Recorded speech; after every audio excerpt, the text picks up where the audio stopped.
Dear viewers, I'm here with yet another video, and this video is specially meant for my students who are appearing in the board examination. Dear students, I hope you all are preparing very well for your upcoming examination. This is the time to revise each and every chapter properly. Go through the chapters, read line by line, and after thoroughly reading the chapters, go through the questions, the sample papers that you might have got or your teachers might have given you, and try to practice them. Write answers every day, especially the writing sections. So I prepared a video on the last chapter of your main textbook, that is Memories of Childhood. But in my previous video, I dealt with the second part. And as you might be knowing, the chapter Memories of Childhood consists of two parts. The first part is written by the writer called Zitkala, and the second part is written by another writer called as Bama. So the chapter that was written by Bama was already dealt with in one of my videos. So this video is about the first part, which was written by Zitkala, and as you can see in your textbook, the title of the first part that is written by Zitkala is The Cutting of My Long Hair. Well, Zitkala was a Native American, as you might be seeing in the beginning of the chapter. You have a long introduction. So about the writers, about the authors, you will be getting sufficient information from there. My suggestion will be that you go through those introductions, the information, because that will be helping you a lot for writing your answers, especially the long answers. So Zitkala was a Native American, and in this part, The Cutting of My Long Hair, she is talking about her school days, especially the first day in her school. Well, like we have seen in the second part, Bama, where the writer Bama is talking about discrimination based on caste. Here also we will see discrimination, as you might be knowing by now that there's two chapters, two parts, I mean, one chapter, but there are two parts. It deals with discrimination, the struggle of women. So in this part, the first part, Zitkala is talking about her first day in the school. Well, the name of her school was Carlisle Indian School, and she was a Native American. So what we find in that chapter is that she was seen to she was found to be in the hostel, okay, and she was found to be very uncomfortable. She didn't like the environment of the school, she didn't like the environment of the hostel. When the story begins, we find that she was in her bed and she was feeling very uncomfortable. The noise is coming, the people, the other children speaking, and she didn't understand the language that they were talking. She was not very fluent with in English, and the students moving here and there, she was not at all happy there. She was remembering her mother. And then we found that as she was sitting on her bed and she was thinking all about these things, about the bell, the kind of noises the students are making, then the bell rings, okay. And as the bell rings, we found that the students, the children, I mean the girls there, was shown as they shown to be moving towards their dining hall. And along with the students, our author Zitkala, she was also there. She was covering herself with a blanket, and she was moving towards the dining hall with the other girls. Now Zitkala says that when she was moving towards the dining hall, she observed the other girls. Although she didn't say anything, she didn't make any comment, but she could see the other girls, the dress which they were wearing. And in that second paragraph of the chapter, I mean the cutting of my long hair, that part, Zitkala says that most of the girls that she met there were Indian girls. So as we Indians are known for our culture, and especially women or girls are always in long hair, they wear suit, salwar and all. So Zitkalasa was also having the same kind of thing in her mind. So she was surprised to see that these girls, those were Indian, they were not in Indian dresses. They were wearing very tight fitting clothes, they were wearing high heels, and all those things. So she didn't appreciate, she didn't like it, but she didn't say anything. So they were not decently dressed as per Zitkalasa. And anyway, she was moving towards the dining hall. Then suddenly she felt like sinking on the floor. She felt very uncomfortable. Why she felt uncomfortable? Because the blanket that she was wrapping around her, that was taken away by a teacher probably. So she didn't feel comfortable at all. But then she didn't say anything because that was her first day in that school. So she entered the dining hall, and when she entered the dining hall, she could see from the other side boys, three boys especially, coming uh, inside the dining hall, and they were uh, taking food and all. Then we have a description where the students are shown to be sitting. But another thing was that Zitkalasa, she observed everybody, and there were chairs and tables. So she pulled out her chair and she sat down. And she could also notice that there, far away in the hall itself, in the dining hall itself, a pale faced woman is looking at her. Okay, that lady was constantly looking at her, and this girl, that is it, Kalasa, she felt very uncomfortable that why is this teacher or why is this lady looking at me. So, anyway, we all the students, they were sitting like in the dining hall, they had chairs and tables. So they were sitting taking their places, and asked Kalasa, she pulled out her chair and she sat down. Then another bell rang, a bell rang. So when the bell rang, she looked left and right. Then she saw that in the entire dining hall, it was only she who was sitting, and all the rest of the students, they were standing. So she felt again very very uneasy, very awkward there, because she don't know the rules and regulations, she don't know which bell means what. So she tried again to get up, but by the time she gets up, another bell rings, and all the other students, they took their seats, and Zitkalasa was the only one who was standing. And the teachers there, they were all looking at her, and this Kalasa was almost in tears. She felt very very bad, and somehow she again crawled back to her seat.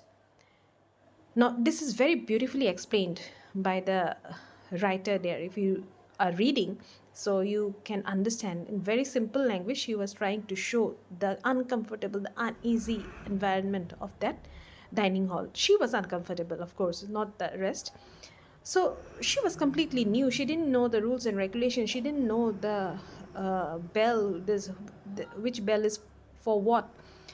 Anyway, so after all the students took their seat, Zitkalasa was also in her chair. Now, another big problem. What was that? That she was not able to eat properly. Why she was not able to eat properly? Because she was given spoons, she was given forks and all, and other students, they were eating. But for Zitkalasa, it was like eating with formula. Okay, so she don't know, probably she didn't know how to use the fork and knives. So it was very difficult. She was, as I said, she was almost in tears, and she was not at all happy, but she never thought that worse things are coming up for her. Anyway, then we see that later in the day, uh, one girl comes up to her, and as you already know by this time, that she is none other than her friend, that is Judwin. Okay, she had only one friend there. So Judwin comes up, and Judwin shares something very very strange for her. And Judwin, what she says, the Judwin says that I have come to know, I got the information that the teachers are planning to cut your long hair. So in that school, the Carlisle Indian School, the girls, they were not permitted to keep short hair. I'm trying to make the chapter very very simple. Of course, read the chapter line by line. There are so many other things to it. So yeah, I'm trying to tell you the summary in very short. This will be just a revision, and maybe my video will not touch upon all the details, but this is a quick recap, quick revision. So please go through the chapter. So Judwin comes up, and Judwin gives the information that the teachers are planning to cut your hair. Now, Zitkala Sa, when she got this information, she resisted. She said, "No, I will not cut my hair." But Judwin said, "No, you have to follow them because they are teachers. So you have to do whatever they orders or whatever they asks you to do it." Zitkala says, "No, first I'll fight. If I have to fight, I'll fight.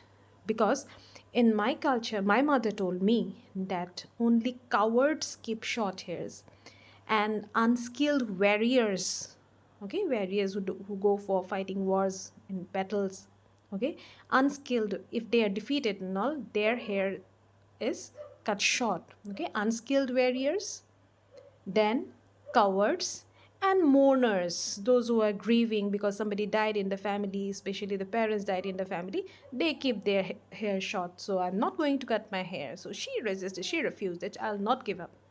But Judwin gave the information. That's that all. After this, after Jitkalasa got this information, Zitkalasa was not able to rest. She was thinking, she was planning that she will somehow escape, but she will not allow these people to cut her hair. So, in the meantime, the shoes, her shoes were also exchanged. The shoes that she was earlier wearing, that shoes were not allowed to her. Some other shoes were given to her. So now she is planning that she will escape, but she will not allow them to cut her hair. So what she did, she took her shoes, squeaking shoes, it's mentioned there. So shoes which make sound. So if she cannot escape, she cannot move around by wearing those shoes, because if she walks around by wearing those shoes, there will be sound. So she took her shoes in her hand, and she was walking through the corridor, and she was trying to find a place, or she was trying to find a room where she can hide. So luckily, she found a room. The door was open, and it was an empty room in the sense that nobody was there. Bed was there, and the room was dark. Okay, so she got into the room, and what she did, she went under the bed, and she was hiding there. She was not going to give up. She was not at all ready to cut her hair. So she was hiding in that dark room. Okay, there were windows, but there were curtains and all. It was not lighted, so it was dark. So she thought that that will be the safest place for her to hide. She was there under the bed. After some time, she could hear the voices, okay, voice, and she could recognize that these are the voices of the teachers, and they are looking for her. So she was, there is a picture in the chapter, you can see there, she was there in the under the bed, hiding somewhere in the corner, and she was praying to God, "Oh God, help me. I wish they don't find me here. I wish they don't come up and search in this room." But as time passed, the voices of the teacher came nearer and nearer, and she could recognize that among the teachers, may probably Judwin was also there. Okay, probably the teachers were taking the help of Judwin, because the teachers, they may know that Judwin is her friend. So, anyways, so she could, and as time was passing, the voices were coming closer, which indicates that they are coming towards that room. And unfortunately, they finally entered into that room. Once they entered into that room, they tried to, and they lifted the curtains, okay, and they checked here, there, everywhere in the room, and finally they found her hiding under the bed. So once they saw her, once the teachers found her under the bed, she was dragged out. But Zitkala said, like a small kid, she fought, she kicked them, she scratched them, but she was not giving up. But, anyways, she was only one girl, and she was helpless. There were so many teachers, so they all pulled her out and dragged her and took her out of that room. And this girl, she was crying, she was shrieking, but she was helpless. Okay? So she was taken out of that room, and she was made to sit in a chair, and she was tied in that chair, And still she was fighting, she was not like surrendering, she was fighting till the last moment. And finally, what happened, the teachers, as I said, they tied her up there, and her long hair was cut down. She cried so much, she cried so much, as if she fainted. And when the cold blades of the scissors, okay, it touched the back of her neck, she like got came back to her sense. And when she came back to her sense, she found that her hair was lying down there in the ground. Her hair is already cut. So she felt very bad. She cried for mother, but where is mother? Mother is far away, right? So she was in a totally helpless condition. And at that moment, when she was tied down in that chair, her hair is cut, she felt as if, just like other students, just like other children in their schools, she is another animal. Okay?